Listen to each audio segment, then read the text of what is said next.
Are you ready? I think so. We've been grading slates today, and we've had to teach Faye about grading slates because she'd never done it before. Why do we grade the slates, Faye? Why do we do this? Well, you need to see if they're thin, medium or thick. Yep. And why do we need to sort them into thin, medium or thick? Oh, to see where you need to place them on the roof. Why would that make a difference, Faye? Well, because when it rains, you want the thick slates to be at the bottom, because obviously they're getting the rain fall on them, plus the rain that's going to fall from the top of the roof. Oh my god, so you put the thin ones at the top because they only get their own rain. Exactly. And then they progressively get thicker as they come lower down because they're getting everybody else's rain above them. How very clever, Faye. And what else do we do when we're grading them? What do we do? What is the process? Well, you have to make sure that they're good quality slates. Yes, especially as they're second-hand slates because there's probably a lot of rubbish in there, isn't there? I think these are third-hand slates. These are third-hand slates. They've been reholed at least twice. But so we give them a good old tapping, and then if they fall apart, it's better they fall apart down here than anywhere else. So and these are the slates we've done. Oh, what's that, Faye? What is that in your hand? This is a gauge. A slate guagu? Oh, guagu. Because we can't spell. Yeah, we've done well there. And what's the point? What do we do with this slate guagu? Well, you can see that that's the thin slate, that's the medium, and that's the thick slate. And if they fit this is actually into pointless, there, isn't it?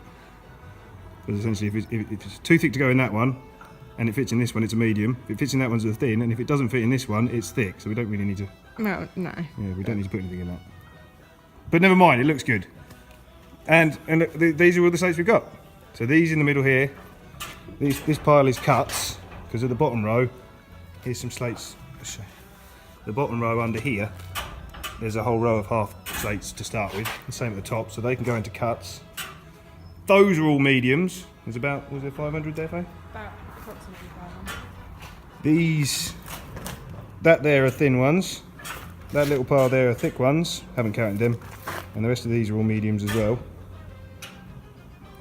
But we haven't got enough, it turns out, for one side. So we now know I'm going to have to start mixing them in from the beginning. The last thing you want to do is have like a corner of brand new tiles where you run out. So I'm just going to have to, mix them in randomly as we go. But that's the best. Was it very interesting, Faye, how much you learnt about slating? I did learn a lot. That's good. Should we have some coffee now? Definitely, yes. Let's go! It's coffee time. Right, we've done a bit of working out. The slates are that big. They're about 5'10". They're timber 20s, but modern money is 5'10 by 260. There's about 215. It depends which one you measure. Some are 215. Most of them are about 220, but I'm going on the small size just to, keep it covered. The actual cover is 220 mil. The roof is 3.1 metres divided by 221 mil. 220 blah blah blah. It's 14.1 courses. We'll say 14 courses. It's 15.1 metres long. Cover 260 wide. It's going to be about 58 to a course. 58 times 14 is 812 slates-ish, plus cuts. As in, the bottom row, there's another slate, a half slate gets cut on here to cover that joint. Sorry, gets cut on there. And there will be another one on the eaves. The eave detail will be just a short one with the ridge coming over it. The slates, there's terminology for slates. There's head lap and there's other things, and people actually saying look up for terminology, but I think head lap, if I can get any light on the situation, I'm pretty sure head lap is that lap there. So that's the top slate. That's the holes, you nail just above the last slate. And that's what gives you your spacings. And the head lap, I think, is how much this slate covers that hole. I think. I could well be wrong. It might be actually how much is covering this slate. But then technically that's the same measurement, so whatever. And that's how they're going to lay. 812 less, there's 500 there, there might be 300 there. I've got to take a few Veluxes out. It's going to be close, isn't it? I suppose you could work it out different ways. Hang on, let's see how it works out. We say 812 this way, let's do it square meterage way.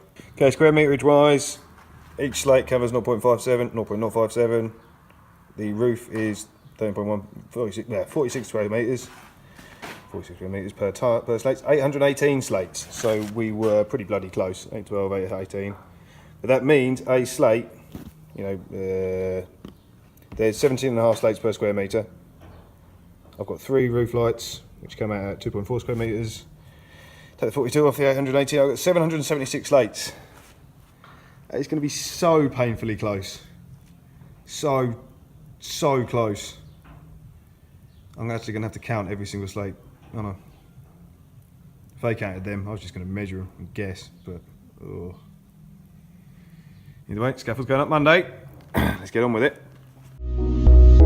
If you want respect, you gotta earn it.